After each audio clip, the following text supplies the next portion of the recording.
සම්මා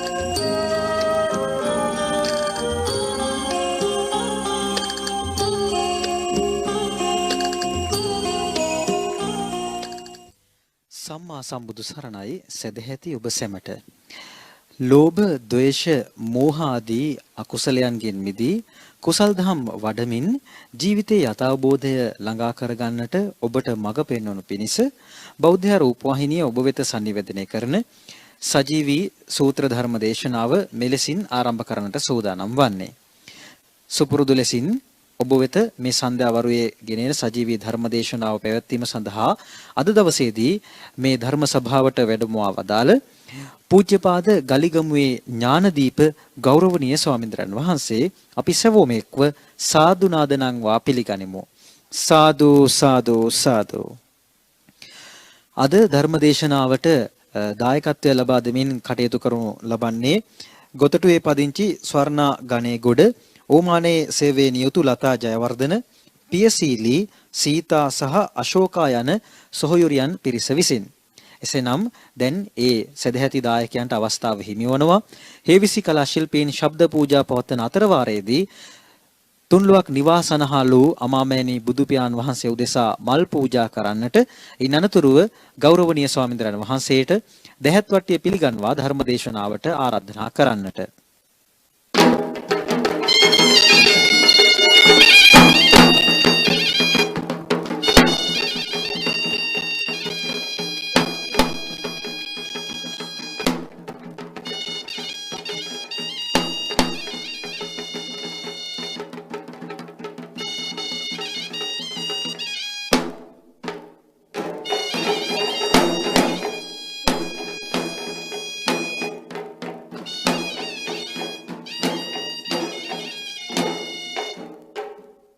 සාදු සාදු සාදු. සංයුක්ත නිකායේ අභිසමය සංයුක්තයේ සඳහන් නකසිකා සූත්‍රයයි අද සද්ධර්ම දේශනාව සඳහා මාතෘකාව වී තිබෙන්නේ. ඒ අසුරින් සජීවීව ධර්ම ශ්‍රවණයට පෙර අප සැවොම තිසරණ සහිත පංචශීලය සමාදන් වීම සඳහා නැවත වතාවක් සාදුනාදයක් පවත්වා තෙවරක් නමස්කාරය කියමු. සාදු සාදු සාදු. අවසරයි ස්වාමීන්ද්‍රයන් වහන්සේ. නමෝ තස් භගවතු අරහතෝ සම්මා සම්බුද්දස්ස. නමෝ තස් භගවතු අරහතෝ සම්මා සම්බුද්දස්ස. නමෝ තස් භගවතු අරහතෝ සම්මා සම්බුද්දස්ස.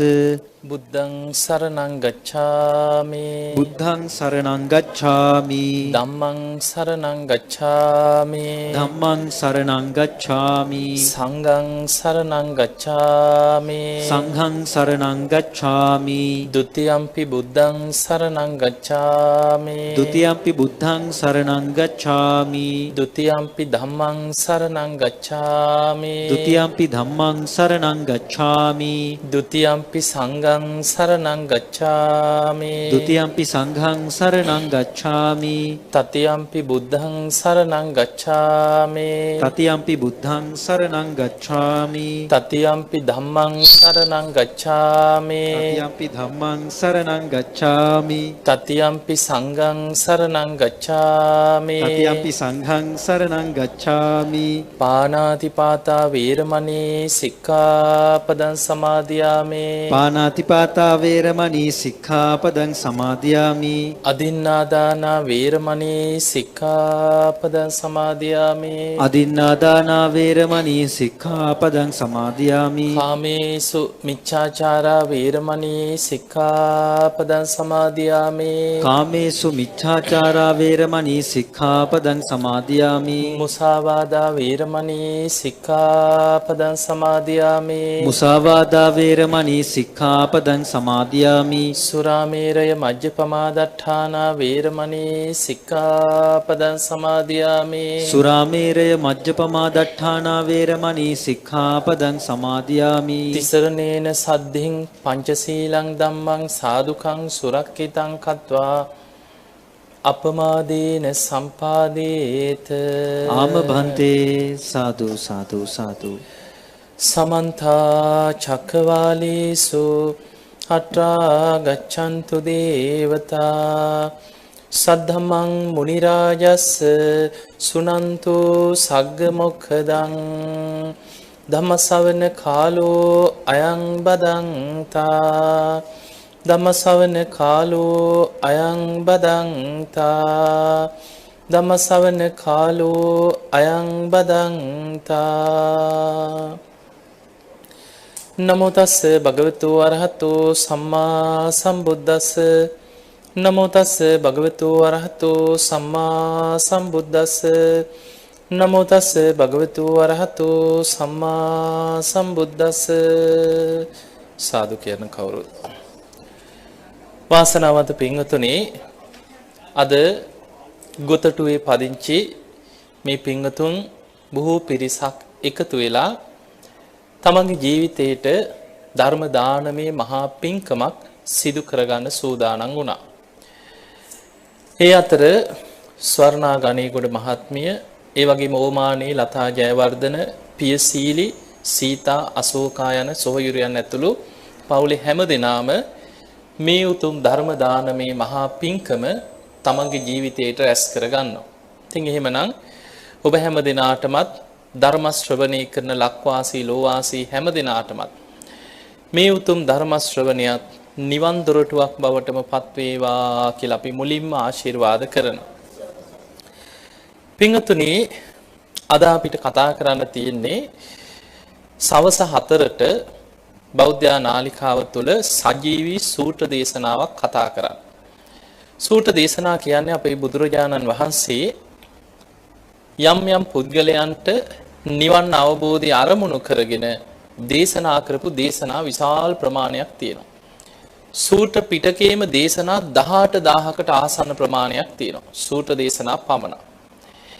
එතකොට මේ සූත්‍ර පිටකය ධර්මස්කන්ධ වශයෙන් ගත්තාම 21000ක ධර්මස්කන්ධයක් ඇතුළත් වෙනවා. ධර්මස්කන්ධ වශයෙන් 21000යි සූත්‍ර දේශනා හැටියට ගත්තොත් 18000කට ආසන්න සූත්‍ර දේශනා තියෙනවා. ඊළඟට විනය පිටකයට එනකොට තවත් විනය දේශනාවන් ධර්මස්කන්ධ වශයෙන් 21000ක් තියෙනවා. එතකොට සූත්‍ර විනය ගත්තාම ධර්මස්කන්ධ එතන 42000යි. අභිධර්ම පිටකයට එනකොට තවත් ධර්මස්කන්ධ 42000ක්. එතකොට ඔක්කොම 84000ක ධර්මස්කන්ධයක් බවට පත් වෙනවා. මේ 84000ක ධර්මස්කන්ධයෙන් තමයි ඒ සූත්‍ර දේශනා, ඒ බුද්ධ දේශනා යම් යම් පුද්ගලයන් අරමුණු කරගෙන බුදුරජාණන් වහන්සේ කරපු දේශනා අපි සූත්‍ර දේශනා හැටියට මේ මොහොතේ සාකච්ඡා කරා. සංයුක්ත නිකායේ බුදුරජාණන් වහන්සේ ධර්මාවබෝධය අරමුණු කරගෙන දේශනා කරපු දේශනා එකතු කරලා සංයුක්ත කරලා කැටි කරලා ඒ මාතෘකාව ඔස්සේ පෙළගස්වමින් කරපු ඒ කොටස තමයි සංයුක්ත නිකාය. මේවා වෙන වෙනම නිකායවල වලට බෙදුනේ එදා පළවෙනි ධර්ම සංගායනාවේදී මහා කාශ්‍යප මහරහතන් වහන්සේ තමයි එදා මූලිකත්වය අරගෙන 500ක් මහරහතන් වහන්සේලා එකතු වෙලා අපේ බුදුරජාණන් වහන්සේ පිරිනිවන් පාල මාස 3ක් යනකොට ධර්ම සංගායනාවක් පැවැත්වුවා. බුදුරජාණන් වහන්සේ අවුරුදු 45ක් පුරාවට වැඩ සිටිද්දී දේශනා කරපු දීර්ඝම දේශනා ටික දීඝනිකාය හැටියට වෙනම ඒවා නම් කරා. දීර්ඝ දේශනා, මධ්‍යම ප්‍රමාණ දේශනා, ගොඩක් දිගත් නැති, කෙටිත් නැති මධ්‍යම ප්‍රමාණ දේශනා. ඒවට නම තිබ්බ මජ්ක්‍ධිම නිකාය. විශේෂ මාතෘකා යටතේ එකතු කරපු දේශනා. ඒවා තමයි සංයුක්ත නිකායට අයිති වෙන්නේ. ඊළඟට බුදුරජාණන් වහන්සේ මේ අංක වශයෙන් උසස් වෙන පිළිවෙලට වදාළ දේශනා තියෙනවා. කොටස් එකක් ගැන. ඒවට අපි කියන ඒකක නිපාතේ. කොටස් දෙකක් ගැන දේශනා කරපු දේශනා දුක නිපාතේ කියන. කරුණු 3 බැගින් වදාළ දේශනා තික නිපාතේ. කාරණා 4 බැගින් චතුත්ථ නිපාතේ. ඔය වගේ කොටස් වශයෙන් උසස් වෙන පිළිවෙලට වදාළ දේශනා වෙන වෙනම වෙන් කරලා ඒවට නම තිබ්බා අංගුත්තර නිකාය. අංක වශයෙන් උසස් වෙන පිළිවෙලට වදාළ දේශනා. ඊළඟට බුදුරජාණන් වහන්සේගේ ගාථා ධම්මපදයට උන්වහන්සේ ගාථා වශයෙන් කරපු දේශනා එකතු කරා ධම්මපද. බුදුමුවින් වදාළ උදාන තියෙනවා. ඒවට කියන ප්‍රීති වාක්‍ය. බුදුරජාණන් වහන්සේ යම් යම් අවස්ථාවල් වලදී උන්වහන්සේගේ හිතේ නැගෙන ඒ විමුක්ති සුවය ගාථා වලින් ප්‍රීති වාක්‍ය හැටියට ප්‍රකාශ කරනවා. ඒවට කියන උදාන. රහතන් වහන්සේලාගේ උදාන ඒවට කියන තේර ගාථා. රහත් භික්ෂුණීන් වහන්සේලාගේ උදාන වලට කියන තේරී ගාථා. ඊළඟට බුද්ධ දේශනා අතර තියෙන ওই ප්‍රීතියෝ ගැන අමනුෂ්‍යයෝ ගැන මුගලන් මහරහතන් වහන්සේ බුදුරජාණන් වහන්සේ දිවසින් දැකලා ඒ අයත් එක්ක සාකච්ඡා කරලා මේ අමනුෂ්‍යයන්ගේ ජීවිත ගැන දේශනා කරපු දේශනා පීතවත්තු. ඊළඟට දෙවියන් ගැන දිව්‍ය ලෝකවලට මුගලන් හාමුදුරුවෝ වැඩියහම ඒ දෙවියන්ගෙන් අහනවා පින්වත් දෙවියෝ ඔබ මේ තරම් සැප සම්පත් විඳින්නේ මොන වගේ පින් කරලාද? ඔබ පෙර කොහෙද හිටියේ මොනවද කරගත්ත පින්කම්? ඒ දෙවිවරු තම තමන් රැස් කරපු පින් ගැන කියනවා. ඒ ජීවිත කතා ඇතුළත් ඒවා විමානවත්තු කියනවා. ඊළඟට සුත්ත නිපාති කුද්දක පාඨ ජාතක බුදුරජාන් වහන්සේගේ අතීත ජීවිත කතා. ওই වගේ කොටස් ගණනාවක් වෙනම එකතු කරලා ඒවට නම තිබ්බා කුද්දක නිකාය කියලා. ওই වගේ තමයි සූත්‍ර පිටකයේ කොටස් 5ක් යටතේ මේ 18000ක දේශනා වෙන වෙනම පොත්වලට නිකාය හැටියට වෙන් කරලා කොටස් කරලා කටපාඩමින් තමයි එදා මහරහතන් වහන්සේලා අරගෙන ආවේ. එතකොට අද අපිට කතා කරන්න තියෙන දේශනාව ඉස්සෙල්ලා චුට්ටක් බලමු පොඩි දේශනාවක්. හැබැයි බොහොම වැදගත් බුදුරජාණන් වහන්සේ දේශනා කරපු දේශනාව. මේක අයිති වෙන්නේ සංයුක්ත නිකායේ දෙවනි පොතට. අභිසමේ සංයුක්තේ නකසිකා කියන සූත්‍රය. බුදුරජාණන් වහන්සේ මේ දේශනාව කරන්නේ සවැත් නුවර ජේතවනාරාම. බුදුරජාණන් වහන්සේගේ බොහෝ දේශනා ඔබට මුණ ගැහිලා ඇති. බොහෝ දේශනාවල ඒ දේශනා පටන් ගන්නේ ඒවම් මේ සුතං ඒකං සමයං භගවා සාවත්තියං විහෙරති ජේතවනේ අනාථ පිණ්ඩිකස්ස ආරාමේ. බුදුරජාණන් වහන්සේ බුදු වෙලා වැඩ සිටි අවුරුදු 45යි. ඒ 45න් වස් කාල 19ක්ම වැඩ සිටියේ සවැත් නුවර ජේතවනේ. එතකොට උන්වහන්සේගේ ජීවිතේ වැඩිම කාලයක් වැඩ හිටපු ආරාමේ තමයි ජේතවනාරාම. වස් කාල 6ක් වැඩ හිටියා ඒ අසලම තිබ්බ පූර්ව ආරාමේ විසාකාව හදලා පූජා කරපු ආරාම. එතකොට අවුරුදු 25ක්ම බුදු වෙලා වැඩ හිටියෙත් අවුරුදු 45යි. එයින් අවුරුදු 25ක්ම වැඩ ඉඳලා තියෙන්නේ සවැත් නුවර. බුදුරජාණන් වහන්සේගේ බුද්ධ දේශනා අතර බොහෝ දේශනාවන් දේශනා කරලා තියෙන්නේ සවැත් නුවර ජේතවනේ ධම්සභා මණ්ඩපේ. මේ සූත්‍ර පිටකේ දිහා ගත්තහම සූත්‍ර දේශනාවලින් 4න් 3ක්ම වගේ ජේතවනාරාමේදී දේශනා කරපු දේශනා තමයි තියෙන්නේ. එතකොට බුදුරජාණන් වහන්සේ මේ දේශනා පටන් ගන්නකොට හැබැයි මේ දේශනා වෙන වෙනම වෙන් කරලා සංගායනා කරද්දී මහරහතන් වහන්සේලා ඉදා තීරණයක් කරා අනාථ පිණ්ඩික සිටුතුමාට ගෞරවයක් හැටියට ජේතවනේ තමයි ආරාමේ නම. හැබැයි අනාථ පිණ්ඩික සිටුතුමාගේ නම යොදන්න කියලා. ඒකට හේතුව කල්ප ලක්ෂයක් පෙරම් පුරාගෙන ආවා මේ බුද්ධ ශාසනයේ අග්‍රදායකයා බුද්ධ ප්‍රමුඛ සංඝයාට මේ භූමියම මිලදීලා අරගෙන කුටි සෙනසුන් හදලා සංඝ සතු කරලා පූජා කරන්න. හැම බුද්ධ ශාසනයකම ඒ භූමියම ඒ විදිහටම බුදුවරුන්ට පූජා වෙනවා. ඒ නිසා ධර්මයේ සඳහන් වෙනවා අවිදහිත ස්ථානය.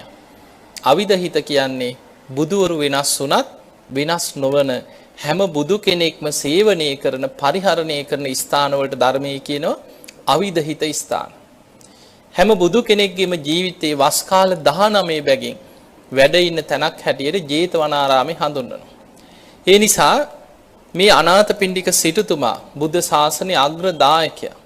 මේ සිටුතුමා 18 කෝටියක් කහවණු බිම අතුරලා තමයි ඉඩම ගත්තේ.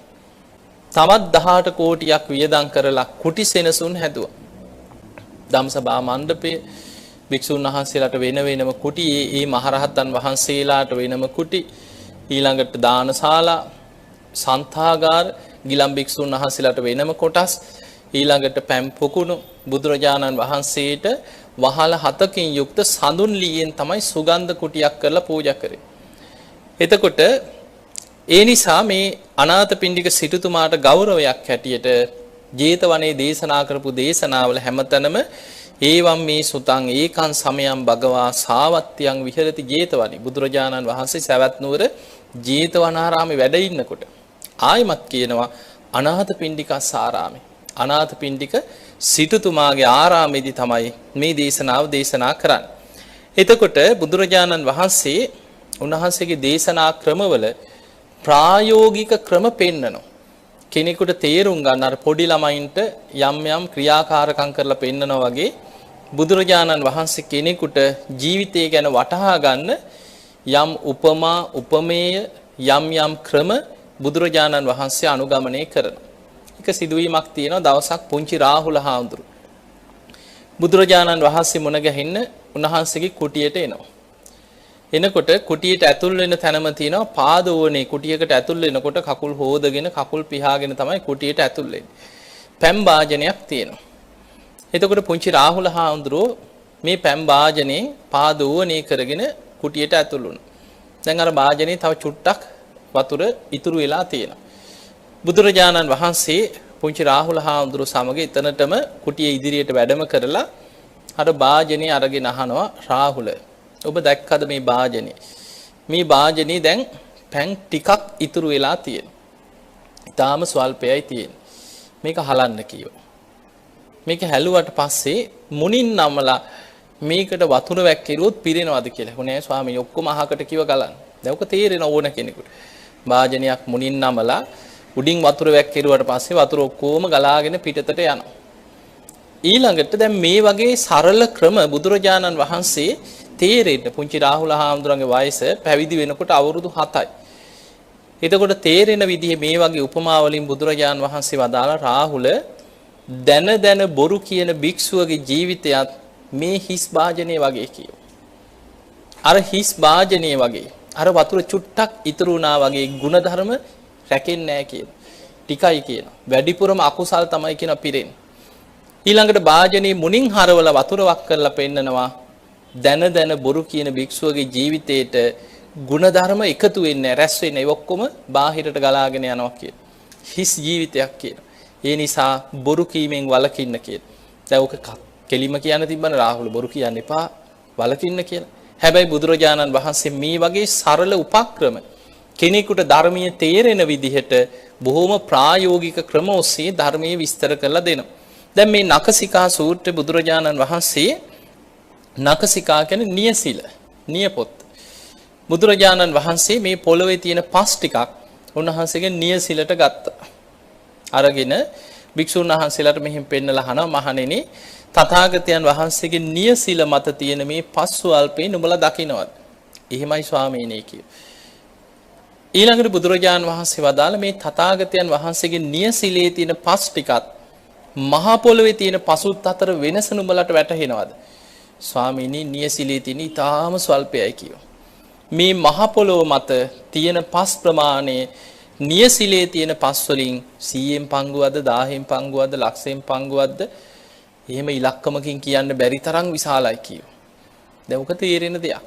හැබැයි බුදුරජාණන් වහන්සේ මේ උපමාව අරගෙන නියසිලට පස් ටිකක් අරගෙන ඒ තුලින් ජීවිතේ ධර්ම කාරණයක් පැහැදිලි කරනවා.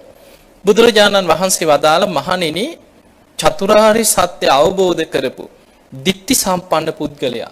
ඒ කියන්නේ සෝවාන් ඵලයට පත්වෙච්ච කෙනා එයා ෂේ කරලා අවසන් කරපු සංසාර දුක මේ මහ පොළොවේ තියෙන පස්තරම් විශාල දුකක් ගෙවලා අවසන් කරා කියන.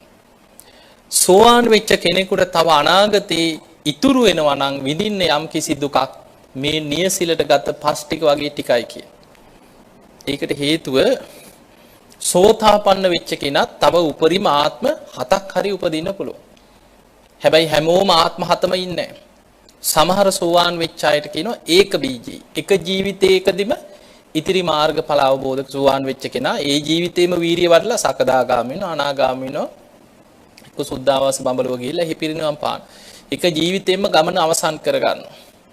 සමහර අය ඉන්න කෝලංකෝල ආත්ම 2ක් 3ක් 4ක් ඒ වගේ ආත්ම කීපයක් අතර ධර්මය අවබෝධ කරනවා. සමහර අය ඉන්න ප්‍රමාදයි සෝවාන් වුණාට එතනින් එහා ලොකු උත්සාහයක් වීරියක් ඇතුව වීරියෙන් ඉක්මනින් අවසන් කරන්න උවමනාවක් නැහැ. සෝවාන් වුණාට පස්සේ ඉතින් කොහොමත් අපායෙන් මිදිලානේ. එතකොට ඒ තුල ප්‍රමාද වෙවි හිටියොත් එයා උපරිම උපදින්නේ ආත්ම 7යි කිය. අත් 7න් එහා නම් උපදින්නේ නැහැ. ඒ නිසා බුදුරජාණන් වහන්සේ කියනවා නතේ බවං අට්ඨමං ආදියන්ති. කවදාවත් සෝවාන් වෙච්ච කෙනෙක් 8 වෙනි ආත්මයක උපතක් ලබනවා කියන එක සිද්ධ වෙන්නේ නැති දෙයක්. ඒක කවදාවත් වෙන්නේ නැහැ කියලා. එයා උත්සාහ නොකර හිටියත් උපරිම උපදින්නේ ආත්ම 7ක් විතරයි. මොකද යා මාර්ගයට පැමිණිච්ච කෙනා. සෝතාපන්න කියන්නේ සෝත කියන්නේ ආර්ය අෂ්ටාංගික මාර්ගය. ආපන්න කියන්නේ පැමිණෙනවා. ඒ මාර්ගයට පැමිණිච්ච කෙනාට මාර්ගය වැඩෙනවා. ඒ නිසා මාර්ගය වැඩිගෙන ගිහිල්ලා ලොකු වීරියෙන් උත්සාහයෙන් ඉක්මනින් වඩාගෙන ආත්මෙන් දෙකෙන් ගැලවෙන්නත් පුළුවන්. හැබැයි උත්සාහ නොකර හිටියත් මාර්ගය වැඩෙන නිසා උපරිම ආත්ම 7යි. එතකොට බුදුරජාණන් වහන්සේ වදාළ තව එතකොට ආත්ම 7ක් හරි තියෙනවනේ. ඒ සෝවාන් වෙච්ච කෙනාට අනාගතේ තවත් විඳින්න යම් දුකක් තියෙනවනම් මොනවද යාට ඉතුරු වෙන්නේ? තව ආත්ම 7ක් හරි උපදිනවනම් එතනත් ඉපදීම කියන්නේ දුකක්, ජාතිපි දුක්ඛ. එතනත් ජරාවටපත් වෙනවා. වයසට යනවා, ලෙඩ හැදෙනවා. ශෝක, පරිදේව, දුක්ඛ, දෝමනස්, උපායාස. ඉපදුනා නම් අපි කාටත් දුක් විඳින්න සිද්ධ වෙනවා. වයසට යාම, ලෙඩවීම, ප්‍රියයන්ගෙන් වෙන්වීම, අප්‍රියයන් සමග එකතු වීම. දැන් සෝවාන් වෙච්ච විසාකාව, සෝවාන් වෙච්ච කෙනෙක්නේ. දවසක් කොණ්ඩේ තෙමාගෙන අඬාගෙන ජේතවනාරාමයට ආවා. මලගෙදරක ගිහිල්ලා එන ගමන් ජේතවනයේට ආවා. මිනිබිරියක් මැරිලා. ඒ කාලේ තිබ්බ ක්‍රමයක් තමයි මලගයක් වුණාට පස්සේ තමන්ගේ පවුලේ කෙනෙක් මැරුණාට පස්සේ කොණ්ඩේ තෙමා ගන්න. අඬාගෙන කොණ්ඩේ තෙමාගෙන තමයි ඒ කටයුතු කරන්නේ. දැන් එදා කොණ්ඩේ තෙමාගෙන බුදුරජාන් වහන්සේ ළඟට දැන් ඒ කටයුතු කරලා ඉතින් දවස් ගණන් තියාගන්න නැහැ නේ ඉස්සර. එහෙම හවස් වෙනකොට ගිහිල්ලා අමු සොහනකට ගිහිල්ලා දාලා එනවා. එන ගමන් ජේතවනාරාමයට ආවා. බුදුරජාණන් වහන්සේ මොකද විසාකාව මේ අඬලා වගේ බොහොම දුකින් කොණ්ඩෙත් තෙමාගෙන අනේ ස්වාමීනි භාග්‍යතුන් වහන්සේ මිනිබිරියක් නැති උනායි කියලා දැන් මිනිබිරියගේ ಗುಣ කියලා. මේ ස්වාමීනි ගෙදර ඉන්නකොට ගේම පිරීලා වගේ කියලා දැන් මිනිබිරියගේ වර්ණාව ಗುಣ කියනවා. බුදුරජාණන් වහන්සේ අහනවා විසාකාව ඔබ මිනිබිරියට බොහොම ආදරේ නේද? අනේ ස්වාමීනි මං හරිය ආදරේ කියන මේ දරුවන්ට මොනබුරන්ට මිනිබිරියන්.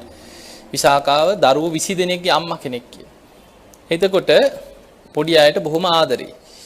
ඒ වෙලාවේ බුදුරජාණන් වහන්සේ අහනවා විසාකාව ඔබ කැමතිද මේ මුළු සවැත් නුවරම ඉන්න දරුවෝ පොඩි දරුවෝ ඔබේ මුණුබුරෝ මිනිබිරියෝ වෙලා ඉන්නවා දකින්න කැමතිද? අනේ ස්වාමීනි කොච්චර දෙයක්ද මං මේ පොඩි දරුවෝ පිරිවරාගෙන මේ මගේ දරුවෝ මුණුබුරෝ මිනිබිරියෝ කියලා බොහොම ආසාවෙන් මේ දරුවෝ එක්ක මං කාලය ගත කරනවා කියලා. දැන් හිත නොමග ගියා. සෝවාන් වෙලා තමයි. හැබැයි සෝවාන් වුණාට තාම ආශ්‍රව තියෙනවා. කෙලෙස් තියෙනවා. බුදුරජාණන් වහන්සේ අහනවා විසාකාව මේ සවැත් නුවර දවසකට කොච්චරක් විතර පොඩි උන් මැරෙනවද කියලා ඒව ළමයි. සවැත් නුවර කියන්නේ පොඩි නගරයක් නෙමෙයි මහ විශාල ප්‍රදේශයක්. ස්වාමීනි ජනගහනය වැඩි නිසා දවසකට ළමයි 50 100 මැරෙන දවසුත් තියෙනවා කි. කොහොමත් 5 10 50 100 දවසකට ඉතින් මැරෙනවා ඇති කිය කෝටි ගාණක් ජනතාව හිටපු ප්‍රදේශයක් සවැත් නුවර. එතකොට බුදුරජාන් වහන්සේ අහනවා විසාකාව මුළු සවැත් නුවරම ඉන්න පොඩි දරුවෝ මේ මුණුබුරෝ මිනිබිරියෝ වුණොත් ඔබට හැමදාම කොණ්ඩේ තෙමාගෙන අඬා තමයි කිව්වා ඉන්න වෙන්නේ. අන්න එහෙම කියනකොටම සිහිය ඉපදුනා. අනේ ස්වාමීනි මට එක දරුවෙක්වත් එක මොනබුරෙක් මිනිබිරියෙක්වත් එපා. ඉපදීම දුකක්මයි කිය. අන්න සිහිය වැටහුණා. සෝවාන් වෙච්ච කෙනත් දරු සෙනෙහස ඇති නෑ විවාහ වෙනවා, අමුදරුවෝ හදනවා. හැබැයි ඒ සෝතාපන්න වෙච්ච පුද්ගලයා කවමදාවත් අපායගාමී අකුසලයකට වැටෙන්නේ නෑ. ඒකයි වෙනස. හිතට රාග සිතුවිල්ලක් ඇති වුණත් අපායගාමී අකුසලයකට ඇති වෙන්නේ නෑ. විවාහ වෙනවා, දරුවෝ හදනවා. දැන් ඔබ දන්නවා බිම්බිසාර රජුරු සෝවාන් වෙලානේ හිටියේ රජකම් කරා. ධාර්මිෂ්ඨව රජකම් කරා. පොඩි දෙයක්ද දේශපාලනය කරනවා කියලා. එතකොට රටේ ධාර්මිෂ්ඨව රජකම් කරා එදා. විසාකාව දරුවෝ 20 දෙනෙක්ගේ අම්මා කෙනෙක් පුංචි කාලේ සෝවාන් වෙච්ච කෙනෙක්. සීවලී හාමුදුරන්ගේ අම්මා තාත්තා ගැන දේශනාවේ තියෙන්නේ ඒ දෙන්න සෝවාන් වෙච්ච දෙන්නෙක් කියන. විවාහ වෙලා ලැබිච්ච දරුවා තමයි සීවලී කුමාරයා. එතකොට අපිට පේනවා ගිහි ශ්‍රාවකයෝ සෝවාන් වෙච්ච අයත් කාමයන් පරිහරණය කරනවා. මොකද සෝතාපන්න කෙනෙකුට ප්‍රහාණය වෙලා තියෙන්නේ සක්කාය දිට්ඨි, විචිකිච්ඡා, සීලබ්බත පරාමාස කියන ත්‍රිවිධ සංයෝජන විතරයි. කාමරාග පටික ඒ විදිහටම තියෙනවා. ඒවා ප්‍රහාණය වෙලා නැහැ. ඒ නිසා ඒ රාග සිතුවිලි ඇති වෙනවා, ද්වේෂය ඇති වෙනවා. හැබැයි ඒ කාමරාග පටික සිතුවිලි ඇති වුණාට කොයිම මොහොතකවත් අපායගාමී අකුසලයකට හිතක් වැටෙන්නේ නැහැ. එයා සතර අපායේ මිදිච්ච කෙනෙක්. එයාට සැනින් සිහිය උපදව ගන්න පුළුවන්. ඒ නිසා සෝතාපන්න වෙච්ච පුද්ගලයෙකුට ඉතිරි මාර්ගඵල අවබෝධ කරගෙන නිවන් දකින්නකම් තව සසරේ ආත්ම කීපයක් හරි උපදිනවා නම් එයාටත් ඉපදීම තුල යම්කිසි දුකක් විඳින්න සිද්ධ වෙනවා. ඒ විඳින දුක නියසිලට ගත්ත පස් ටිකක් වගේ කියන. හැබැයි සෝවාන් වෙච්ච කෙනෙක් දීර්ඝ සංසාර ගමනේ ගෙවල අවසන් කරපු දුක් ටික අර මහ පොළොවේ තියෙන පස් ටික වගේ. ඒක ප්‍රමාණයෙන් කියන්න බෑ. 100න් පංගුවක්, 10න් පංගුවක්, ලක්ෂයෙන් පංගුවක් එහෙම කියන්න බැරි තරම් දුකක් දීර්ඝ සසරේ ගෙවල අවසන් කරා කියන. ඒක හොඳට බුදුරජාණන් වහන්සේ පෙන්නනවා අනමතග්ග සංයුක්තිය කියලා සංයුක්ත නිකායේ දේශන ගොඩාක් තියෙනවා. ඒකේ බුදුරජාණන් වහන්සේ දේශනා කරනවා අනමතග්ගෝ යම් භික්කවේ සංසාරෝ. මහණෙනි මේ සංසාර ගමනම අනවරාග්‍රයි. කෙලවරක් හොයන්න බැරි තරම් දීර්ඝයි. පුබ්බා කෝටි නපඤ්ඤායති. පටන් ගත්ත කෙලවරක් හොයන්න බෑ කිය. එච්චරකට දිගයි කිය. එතකොට මේ දීර්ඝ සංසාර ගමනේ උන්වහන්සේ දේශනා කරන එක දේශනාවක් තියෙනවා මාතුත්ථඤ්ඤ මව් කීටි ගැන වදාළ දේශනාව.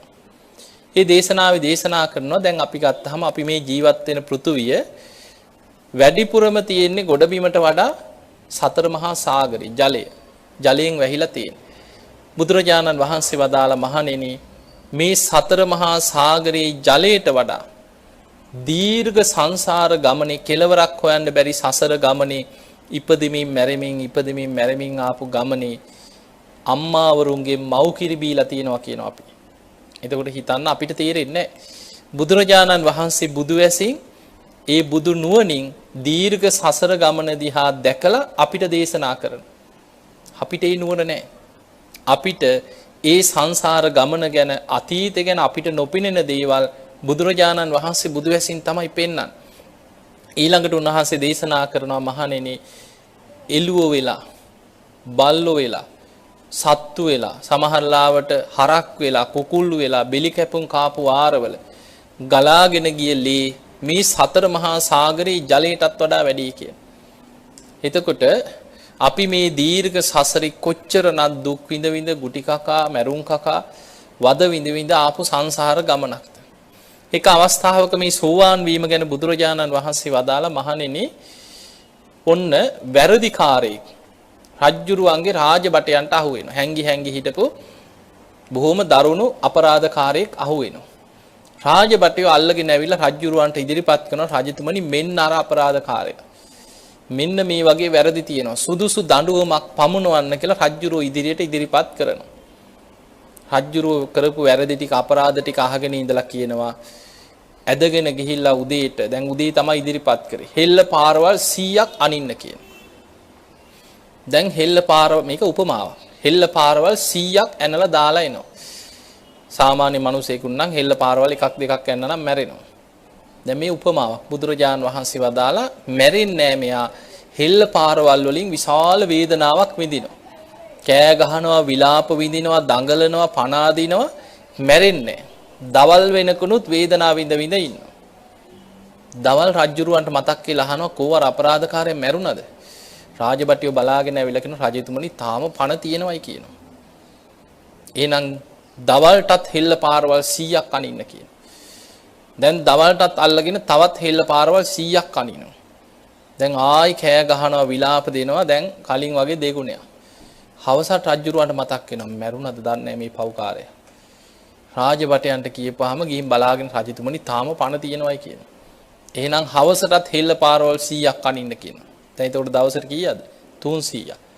බුදුරජාණන් වහන්සේ වදාළ මහණෙනි දවසට හෙල්ල පාරවල් 300 බැගින් අවුරුදු 100ක් එක දිගට ඇනලා කවුරු හරි කියනවා නම් හේතු සහිතව ඒ වගේ දුකක් විඳලා අවසන් වුණාට පස්සේ දුක අවබෝධ කරලා සෝවාන් වෙන්න පුළුවන් කියලා මහණෙනි නුඹලා ඒකට කැමති වෙන්න කියලා. අන්න බුදුරජාන් වහන්සේ කියනවා කවුරු හරි කියනවා නම් හේතු සහිතව එහෙම වෙන එකක් නෙමෙයි. හැබැයි හේතු සහිතව කාට හරි කියන්න පුළුවන් නම් අවුරුදු 100ක් එක දිගට දවසට හෙල්ල පාරවල් 300 ගානේ ඇනලා දුක විඳලා දුක අවබෝධ කරන්න පුළුවන් කියලා. මහණෙනි ඒකට කැමති වෙන්න කියලා. එහෙම කියලා බුදුරජාණන් වහන්සේ වදාළ ඇයි මහණෙනි තථාගතයන් වහන්සේ එහෙම දෙයක් දේශනා කරන්නේ? එහෙම දේශනා කරන්න හේතුව තමයි කියනවා මේ දීර්ඝ සංසාර ගමනේ චතුරාර්ය සත්‍ය අවබෝධ නොකිරීම නිසා කෙලවරක් නොපෙනෙන සංසාර ගමනේ හෙල්ල පාරවල් කාලා අපි මැරිච්ච වාර ඊට වඩා වැඩි කියන. එතකොට මේ ආපු සංසාර ගමනේ සත්තු වෙලා උල් වලින් කාලා මිනිස්සු වෙලා හෙල්ල පාරවල් කාලා යුද්ධවලට මැදි වෙලා හෙල්ල පාරවල් කාලා රජවරුන්ගෙන් දඬුවම් විඳින්න හෙල්ල පාරවල් කාලා ඉපදී මෙරි මෙරි ආපු සංසාරේ හෙල්ල පාරවල් කාලා මැරුම් කාපු වාර විඳපු දුක් ඔය සියල්ලට වඩා වැඩි. අතන අවුරුදු 100න් ඉවර වෙනවා නම් ඒකට කැමති වෙන්න කියලා. එතකොට අපිට පේනවා මේ දීර්ඝ සංසාර ගමනේ අපි ධර්මය අවබෝධ නොකිරීම නිසා කොච්චරනම් දුක් විඳාපු සංසාර ගමනක්. ඒ නිසායි බුදුරජාණන් වහන්සේ වදාළේ මහණෙනි කෙනෙක් සෝවාන් වෙනවා කියන්නේ සෝතාපන්න ඵලයටපත් උනා කියන්නේ යා මේ මහ පොළොවේ පස්තරන් දුකක් ගෙවලා අවසන් කරා කියන. එයා අවසන් කරගත්ත දුක මහ පොළොවේ පස්තරන් විශාලයි. එයාට තව අනාගතේ විඳින්න තියෙනවා නම් නියසිලට ගත්ත පස් වගේ ඊටාම ස්වල්පයයි කියන එයාට ඉතුරු වෙලා තියෙන්නේ. ඒ නිසා අපිට බුදුරජාණන් වහන්සේ පෙන්වන්නේ හිස ගිනි ගත්ත කෙනෙක් ගින්න නිවන්න මහන්සි වෙනවා වගේ. ආයුධයකින් පහරක් ආපු කෙනෙක් තුවාලයක් සනීප කරගන්න වෙහෙසෙනවා වගේ ධර්මය අවබෝධ කරන්න මහන්සි ගන්න කියලා. දවසක් බුදුරජාණන් වහන්සේ වදාලා සක්විති රජ වෙනවටත් වඩා මේ ලෝකයේ කාම ලෝකයේ තුල තියෙන පංචකාම සැප සම්පත් අතර ඉහළම සැපේ තමයි චක්‍රවර්ති රාජ සම්පත්. මුළු ලෝකෙම පාලනය කරන ධාර්මිෂ්ඨ රජ කෙනෙක්. අහසින් යන්න පුළුවන් පුණ්‍ය ඉරිදී ඇති සිවුරංග සේනා පිරිවරාගෙන අහසින් ගිහිල්ලා අවි ආයුධ දඬු මුගුරු නැතුව මුළු ලෝකෙම පාලනය කරන සක්විති රජෙක් වෙන එක. හැබැයි සක්විති රජකම් කරනවටත් වඩා බුදුරජාණන් වහන්සේ වදාලා මේ ලෝකෙම පාලනය කරන සක්විති රජ කෙනෙක් වෙනවට වඩා යුද්ධ 1000ක් දිනලා මමයි යුද්ධ 1000ක් දිනපු රජෙක් කියලා ඒ මට්ටමින් සතුටු වෙනවටත් වඩා මේ කෙලෙස් යුද්ධේ දිනාගෙන කෙනෙකුට සෝවාන් වෙන්න පුළුවන් නම් ඒ සියල්ලට වඩා ශ්‍රේෂ්ඨයි කිය. ඒ නිසා ධර්මාවබෝධයේ පිණිස අපි ලොකු උත්සාහයක් වීරියක් වඩන්න මහන්සියක් ගන්න. කෙනෙකුට සෝවාන් වීම පිණිස බුදුරජාණන් වහන්සේ පෙන්නනවා කරුණු 4ක් එකතු වෙන්න ඕන. ඒ කාරණා 4න් 2ක් බාහිරින් අපිට ලැබෙනවා. ඒ තමයි කල්යාණ මිත්‍ර සේවනයයි සද්ධර්ම ශ්‍රවණයයි. ඒවා බාහිරින් ලැබෙන්න ඕනේ. සෝවාන් වෙන්න නම් ওই කරුණු දෙක ලැබෙන්න ඕනේ. කල්යාණ මිත්‍ර සේවනයේ තමයි කල්යාණ මිත්‍රයා තමයි බුදුපසේ බුදු මහරහතන් වහන්සේලා. උන්වහන්සේලාගේ ධර්මය අපිට කියලා දෙන ඒක විකෘති කරන්නේ නැතුව පැහැදිලි නිවන් මඟ පෙන්නන යම් ආර්යයන් වහන්සේලා යම් ශ්‍රාවකයෝ යම් භික්ෂුන් වහන්සේලා හෝ ගිහියෙක් හරි කවුරු හරි ඔබ නිවන් මඟට යොමු කරන පවුලේ හරි කමක් නැහැ. අනේ භාවනා කරන්න මේ බණ පොත කියවන්න සීල් ගන්න එක කොච්චර හොඳද. අපි යම් බණ අහන්න භාවනා කරමු ධර්මයේ කරා යන් කියලා ධර්ම මාර්ගයට ඔබව යොමු කරන යම් පිරිසක් ඉන්නවා නම් අන්න කල්යාණ මිත්‍රයෝ. ඒ කල්යාණ මිත්‍රයන්ගේ ආශ්‍රය තියෙන්නට ඕනේ. ඒ අයගෙන් අපිට අහන්න ලැබෙන්න ඕනේ සද්ධර්ම ශ්‍රවණේ. පිරිසිදු ධර්මයේ පිරිසිදු නිවන් මඟ අපිට අහන්න ලැබෙන්න ඕනේ. සද්ධර්ම ශ්‍රවණේ. ඒ දෙකම බාහිරින් ලැබෙන දෙයක්. කල්යාණ මිත්‍ර සේවනයයි සද්ධර්ම ශ්‍රවණයයි දෙක බාහිරින් ලැබෙන්නේ. හැබැයි මේ ධර්මය අවබෝධ කරන්න නම් තමා තුළ තියෙන්න ඕනේ යෝනිසෝ මනසිකාරයත් ධම්මානුධම්ම ප්‍රතිපදාවක්. යෝනිසෝ මනසිකාරය කියන්නේ මේ අහන ධර්මයට අනුකූලව නුවණින් විමසීම. දැන් අපි ධර්මයෙන් ඇහුවනම් බුදුරජාන් වහන්සේගේ දේශනාවක් අහනවා මහණෙනි ඇස අනිත්‍යයි. මේ කන අනිත්‍යයි. නාසය අනිත්‍යයි. දිව අනිත්‍යයි. කය අනිත්‍යයි. මනස අනිත්‍යයි. මේ ආයතන 6 හැදිලා තියෙන්නේ නාම රූප නිසා. මේ හේතුව නිසා හට ගන්නවා. මේ හේතු නැති වෙනකොට නැති වෙනවා. අන්න දේශනාවක් අහනවා සද්ධර්ම ශ්‍රවණේ කල්යාණ මිත්‍රයන්ගෙන් ලබනවා. දැන් බාහිරින් අපි අහපු ධර්මය අපි තුලින් අවබෝධ කරන්න නම් ඒ ධර්මයේ තමා තුලින් බලන්න ඕනේ. ඇත්තටම මගේ ඇහැ අනිත්‍යද කියලා තමා තුලින් විමසලා බලනවා. ඒකට කියනවා යෝනිසෝ මනසිකාරය දෙන්න. ඇත්තටම මගේ කනත් අනිත්‍යද කියලා තමා තුලින් විමස බලනවා. මේ මගේ නාසයත් අනිත්‍යද? නාම රූප නිසාලු මේව හැදුනේ. මොනවද නාම රූප? අන්න ධර්මයේ තුලින් බලනවා. මේ ආයතන 6 තුල පටිච්ච සම්පාදි හැදෙන හැටි. ඒ තුල පංච උපාදානස්කන්ධයන් හට ගන්න හැටි විමස බලනවා. අන්න එහෙම බලනකොට යෝනිසෝ මනසිකාරය යෙදෙනකොට ඒ ධර්මයේ ටික තමා තුලින් වැටහෙන්න පටන් ගන්නවා. ඊළඟට මේ ධර්මය අවබෝධ වෙන්න නම් ධම්මානුධම්ම ප්‍රතිපදාවක යෙදෙන්න ඕන. ඒකට අපි කියනවා ධර්මානුකූලව ජීවත් වෙන්න. ධම්මානුධම්ම ප්‍රතිපදාව. ධර්මයට අනුකූල ජීවිතයක් ගත කරන්න ඕන. ඔන්න ඔය කරුණු දෙක ඔබ තුල තියෙනවා නම් යෝනිසෝ මනසිකාරයයි ධම්මානුධම්ම ප්‍රතිපදාව. ඒක තමන්ගේ දෙයක්. ඔය කරුණු දෙක තමන්ට ඇති කරගන්න පුළුවන් නම් බාහිරින් අපිට සද්ධර්ම ශ්‍රවණයයි කල්යාණ මිත්‍ර සේවනයයි ලැබෙනකොට අන්න යාට මේ ධර්මාවබෝධය කරා ජීවිතේ දියුණු කරගන්න පුළුවන්. ඒ නිසා සෝවාන් වීමේ වටිනාකමයි මේ නකසිකා සූත්‍රයේදී බුදුරජාණන් වහන්සේ අපිට පෙන්නලා දෙන්නේ. ඒ නිසා හිස ගිනි ගත්ත කෙනෙක් ගින්න නිවන්න වෙහෙසිනා වගේ බුදුරජාණන් වහන්සේ වදාළ මේ සංසාරේ බය අනතුරු අපි මේ ඉපදී යන සංසාර ගමනේ ස්වභාවය කෙනෙකුට වැටහෙනවා නම් ආයුධයකින් පහරක් කාපු කෙනෙක් තුවාලයක් සනීප කරන්න වෙහෙසෙනවා වගේ ධර්මය අවබෝධ කරන්න මහන්සි ගන්නවා කියලා. ඒ නිසා ඒ තරම් වටිනා දෙයක් හැටියට අප්‍රමාදීව කළ යුතු දෙයක් හැටියටයි බුදුරජාණන් වහන්සේ මේ ධර්මාවබෝධය ගැන අපිට පෙන්වන්නේ. ඒ නිසා බලන්න උන්වහන්සේ බුදු වෙච්ච තැන ඉඳලා එක අවස්ථාවක දේශනා කරන මහණෙනි යම් රාත්‍රියක සියලු කෙලෙසුන්ගෙන් මිදිලා සම්බුද්ධත්වයට පත් වුණාද යම් රාත්‍රියක අනුපාදිශේෂ පරිනිර්වාණ ධාතුවෙන් පිරිනිවන් පානවද ඒ අතර කාලයේ තුල කියන්නේ බුදු වෙලා වැඩ සිටිය කාලයේ තුල ඇසිපිය හෙළන මොහොතක්වත් යලි ඉපදී යන සංසාර ගමන නම් බුදවරු වර්ණනා කරන්නේ නැහැ කියන. බුදුරජාණන් වහන්සේ හැම වෙලාවෙම අප්‍රමාදී භාවයේ අප්‍රමාදීව සිල් රකින්න අප්‍රමාදීව සමාධිය වඩන්න අප්‍රමාදීව ප්‍රඥාව වඩන්න නිවන් අවබෝධයේ පිණිස වීරිය වඩන්න සබ්බ පාපස්සකරන අප්‍රමාදීව සියලු පාපී අකුසල් වලින් වළකින්න අප්‍රමාදීව කුසලස් උපසම්පදා කුසල් වඩන්න හිත දමනය කරන්න. උන්වහන්සේ පිරිනිවන් පාන වෙලාවෙත් අපිට දේශනා කරේ හන්ද දාන බික්කවේ ආමන්ත්‍යාමි. මහණෙනි අවසාන වතාවටත් නුඹලා අමතනවා. වය ධම්මා සංඛාරා මේ ලෝකේ සියලු සංස්කාර අනිත්‍යයි. හැමදේම හටගෙන පැවතිලා නැති වී යන ස්වභාවයෙන් යුක්තයි. අප්‍රමාදේන සම්පාදේත. අප්‍රමාදීව කුසල් වඩන්. අප්‍රමාදීව වීරිය වඩාගන්න.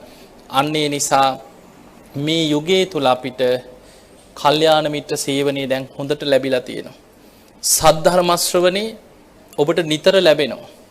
ඒ නිසා යෝනිසෝ මනසිකාරයේ යෙදීමත් ධර්මයට අනුකූලව ජීවත් වීම ධම්මානුධම්ම ප්‍රතිපදාවත් ඔබ තුල ඇති කරගෙන ධර්මයේ දියුණු කරගන්න විශාල උත්සාහයක් වීරියක් වඩන්න. තේ පිනිස ඔබ හැම දිනාටම ශක්තිය ධෛර්යය වීරිය වාසනාවම ලැබේවා කියලා ඉතින් අපි ආශිර්වාද ප්‍රාර්ථනා කරනවා.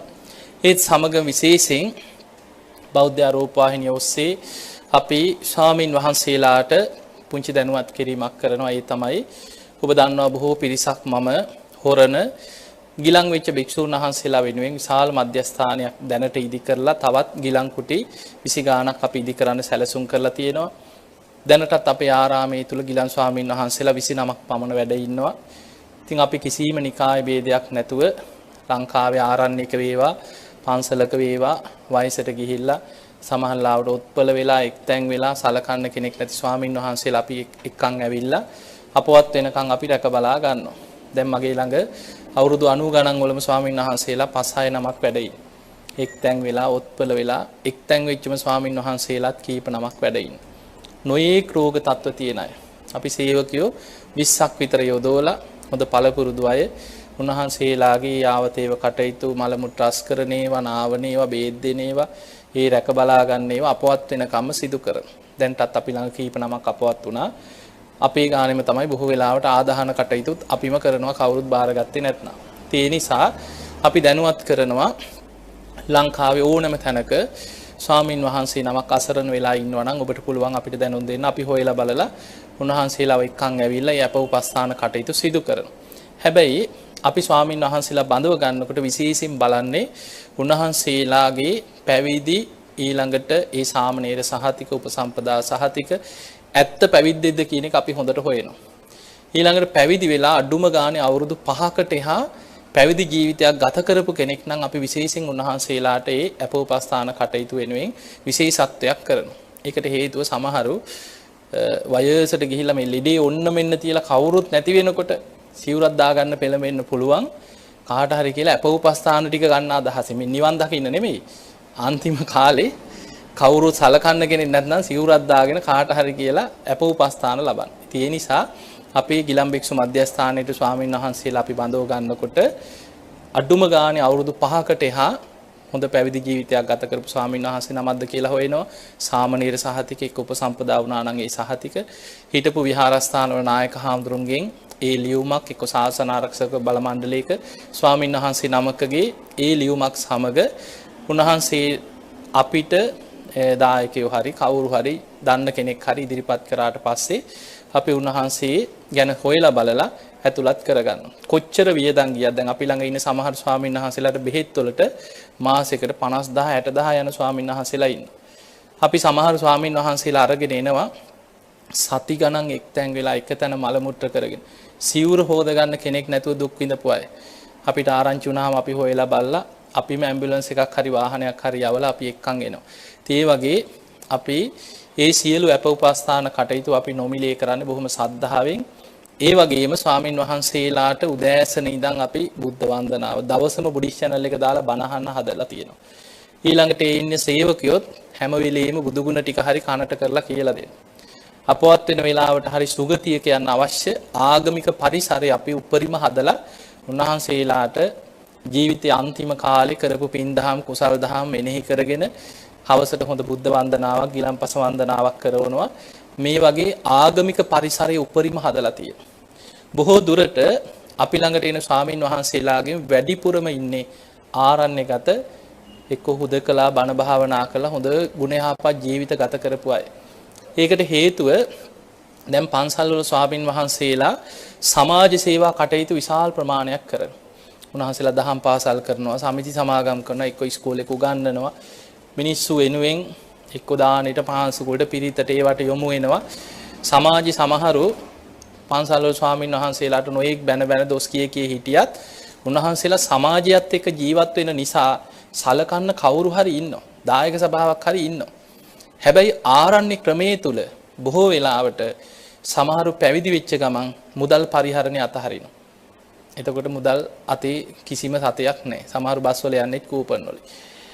දායක සභාවක් නැහැ. සමිති සමාගමනුත් නැහැ. සමහරු ගෙදරින් ආවත් කියනවා ආයෙ එන්න එපා බැඳීම් ඇති වෙනවා කියනවා.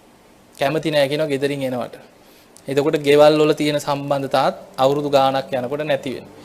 සමහරු ආරණ්‍යෙන් ආරණ්‍යට එක්ක පිණ්ඩපාති කරගෙන ගල්ලෙන් වල කැලෑවල් වල අවුරුදු 10 15 එහෙම භාවනා කරපු ස්වාමින් වහන්සේලා ඉන්නවා අපි ළඟ. උන්වහන්සේලා හොඳ සිල්වත් ජීවිත ගත කරලා හොඳට බණ භාවනා කරන පිණ්ඩපාතේ ගිහිල්ලා අවුරුදු ගණන් එහෙම ජීවත් වෙලා හැබැයි ලෙඩක් දුකක් හැදිලා උත්පල වෙලා එක්තැන් වුණාට පස්සේ ගෝලයක් හදලා නැහැ. පන්සලක් හදලා නැහැ. දායක සභාව නැහැ. සමිති සමාගම් නැහැ. අතේ සතයක් නැහැ. අන්ත අසරණයි බේත් ටිකක් ගන්න විදිහක් නැහැ.